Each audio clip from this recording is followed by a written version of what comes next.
Okay, this is our workshop on persuasive writing. Persuasive writing is intended to convey an opinion in a powerful way.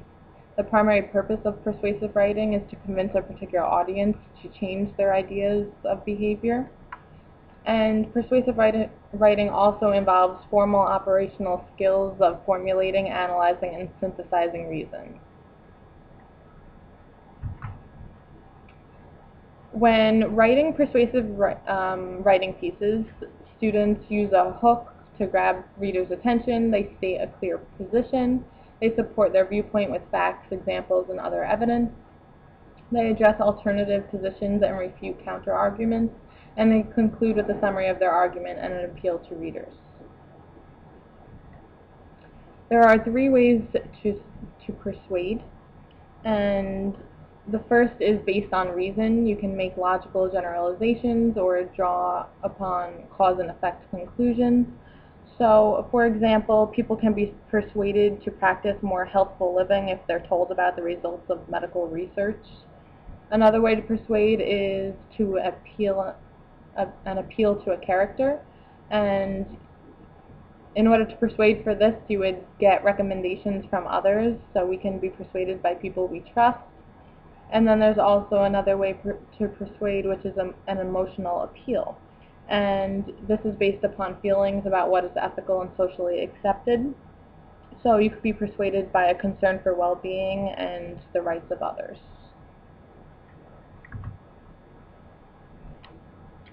So 6 essential linguistic features of persuasive writing are audience, which is who you are trying to convince; text structure, which is where you state your opinion. You include 3 or more reasons, and then your explanation. Ideas that relate to your explanations. Vocabulary, which you would use descriptive words to grab attention and to get your points across. An example would be using vivid vocabulary through using your 5 senses. Next would be cohesion, which is making sure that your persuasive writing piece flows nicely, and then also a spelling and punctuation. This slide just outlines the ways in which persuasive writing aligns with the Common Core standards through use of opinion pieces.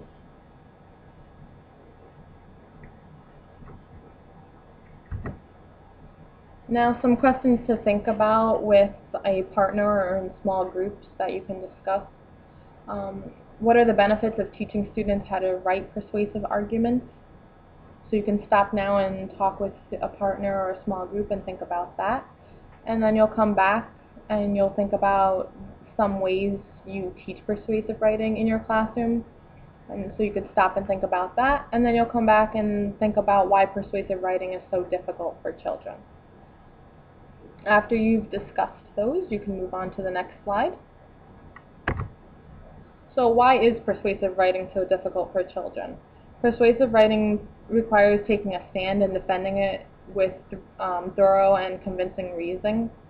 Also, children tend to write the way they speak until they learn the proper organizational design for the genre.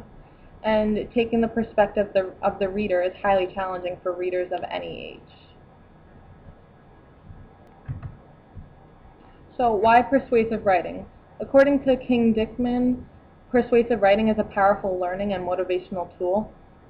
Such writing is necessary for one to decide what is right and wrong in the world around them. So persuasive writing actually teaches children how to make opinions through certain reasons and explanations. Persuasive writing allows passionate voices to be heard. And when students engage in persuasive writing tasks, they often write for real audience. So writing for real audiences adds purpose to their writing, and that inspires students to write more often. And in order to teach students to write in such a way, it is essential to provide explicit instruction, generating more creative, convincing, and memorable writing. So as always, teachers of writing should model for students and show some of their persuasive writing pieces. Now, suppose you plan to study persuasion with your 4th grade class. How would you design a mini lesson? Stop here and discuss in small groups.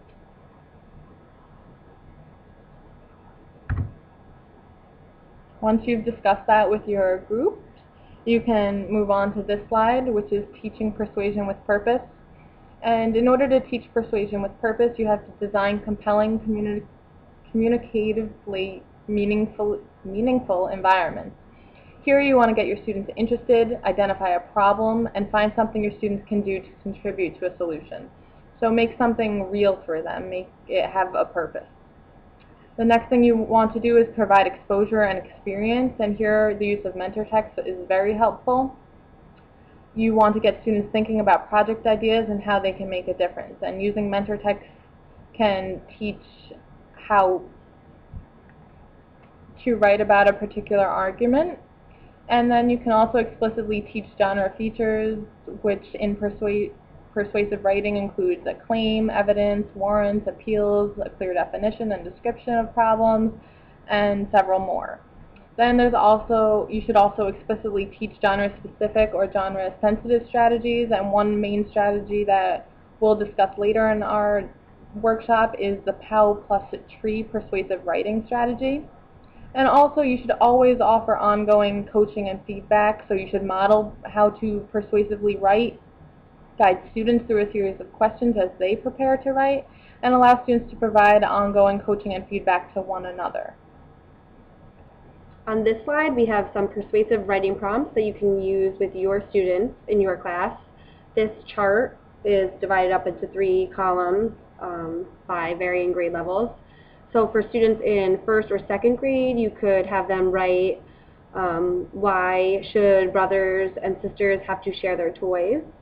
In grades 3 through 6, you could talk about should parents always be in charge. And for grades 7 and up, you could talk about smoking being banned in public places.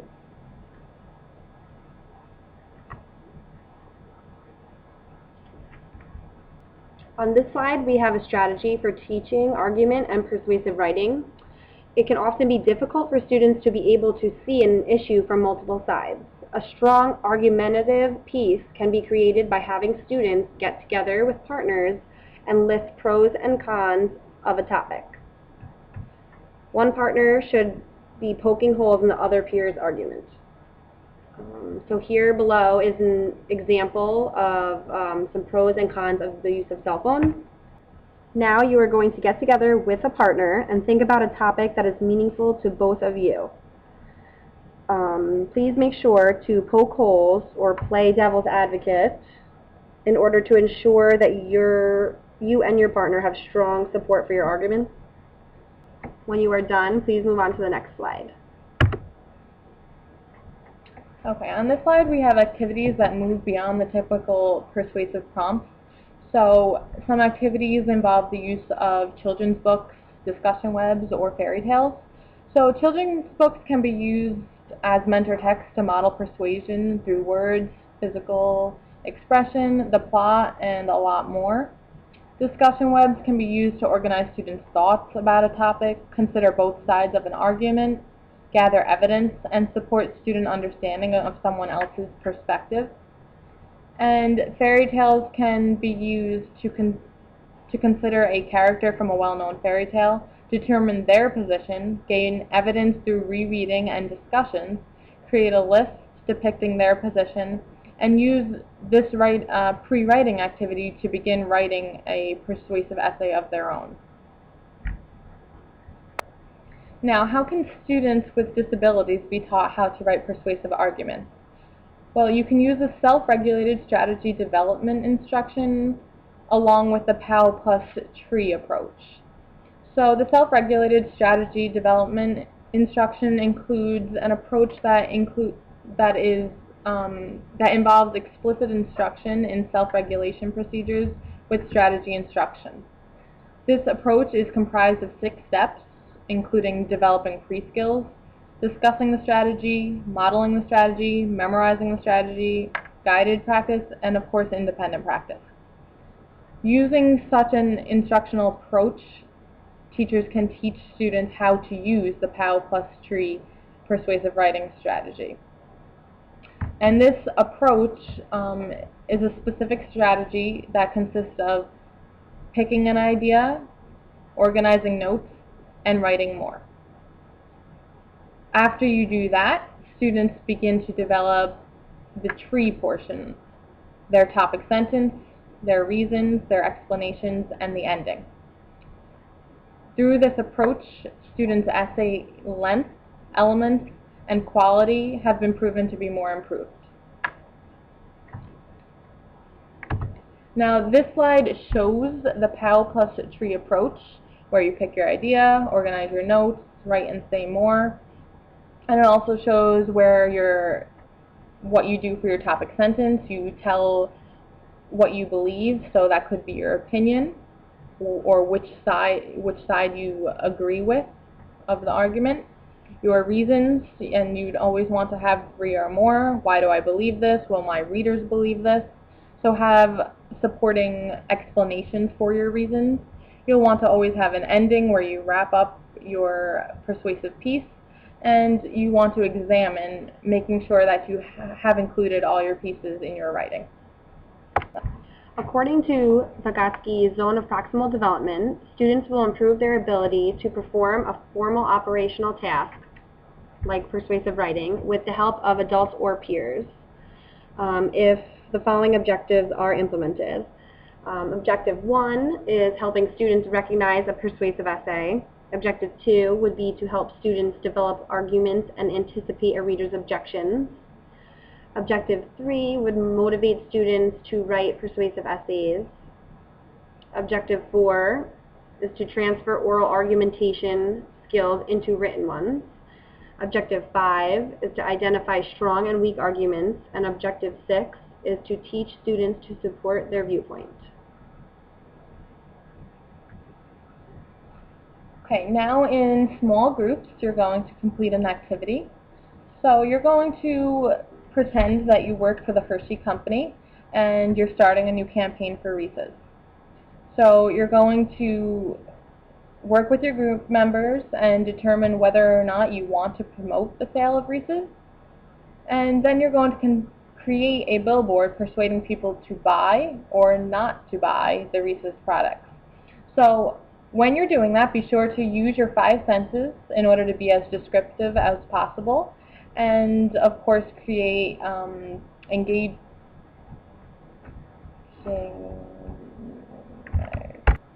visuals. Now you're going to stop the presentation here and resume when you're all completed. Now that you're completed, you're going to share your created billboard with a partner or even with another group.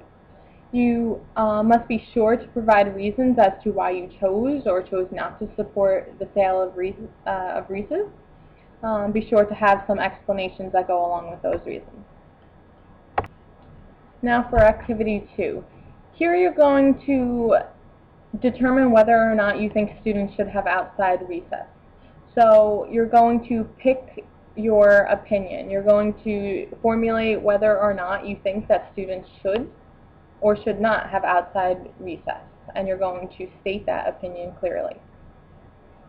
Once you're done formulating your opinion, you'll move on, and you'll use the graphic organizer provided on the next slide to organize and generate your notes and ideas for each part of the tree approach. So you'll formulate a topic sentence expressing your opinion. You'll give at least 3 reasons to support your topic sentence. You'll explain your reasons, and you'll formulate a statement that summarizes your topic sentence. This is the graphic organizer you will use. Be sure to use strong transition words, have reasons why you believe your thought, will your readers believe it, and say more about each reason. And be sure to make sure you ended it correctly. Now you'll write and say more, and this is where you write your actual persuasive essay using as much detail as possible. So you'll write at least 1 complete paragraph following your graphic organizer that you developed in the slide before using the tree strategy. Once your persuasive essay is complete, you'll get together with a partner, share your persuasive essay, and you'll offer some suggestions about what each partner can improve within their argument. The following activities will help develop your knowledge of persuasive writing. For both, you will have a reading assignment and then an activity to complete within your classrooms and come back at a later time to discuss. The first activity requires you to read an article of a Vygotsky-based curriculum for teaching persuasive writing in the elementary grades. For a writer's workshop within your class, select a sample activity from one of the six objectives presented in the article. From there, develop a mini-lesson where students are partaking in this activity. After all mini-lessons, have students write a persuasive writing piece. Finally, write a reflection on whether or not participating in this activity helped enhance students' persuasive writing. Below is a link that will direct you to the article. For this second activity, you are going to read Chapter 11, which is titled Persuasive Writing, and this is from the book Teaching Writing, Balancing Process and Product, written by Gail E. Tompkins. After you read the chapter, you're going to compare your mini lessons that were created during slide 10, which was earlier in the presentation, to Miss Ohashi's mini lesson on persuasive essays on page 263. Determine what you would change after reviewing Miss Ohashi's lesson. For more information on persuasive writing, visit the following website. This website is Reading Rockets, and you can access it by clicking the picture below. This website offers a list of children's books that can be used as mentor texts when teaching persuasive writing within the classroom. It provides explanations on how to use each text. In addition, it offers ways to differentiate instruction when teaching second language learners, students of varying reading skills, students with learning disabilities, and young learners. This is another website, and you can just click on the link right there. And this website provides ideas for planning to teach persuasive writing, how to use graphic organizers, how to use rubrics, how to use particular graphic organizers that are on the website, and strategies to encompass all components of persuasive writing. After viewing our workshop on persuasive writing, if you have any questions or feedback, you can forward them to our email addresses at the bottom of the screen. We'd like to hear one new thing that you've learned, one question that you still have about persuasive writing, and how likely that you'll use any of the information that we presented in your classroom. And if you have any other comments or suggestions, please forward them to our email addresses. And these next two slides are our resources. We hope you enjoyed our workshop on persuasive writing, and we hope you learned something that you can use in your classroom.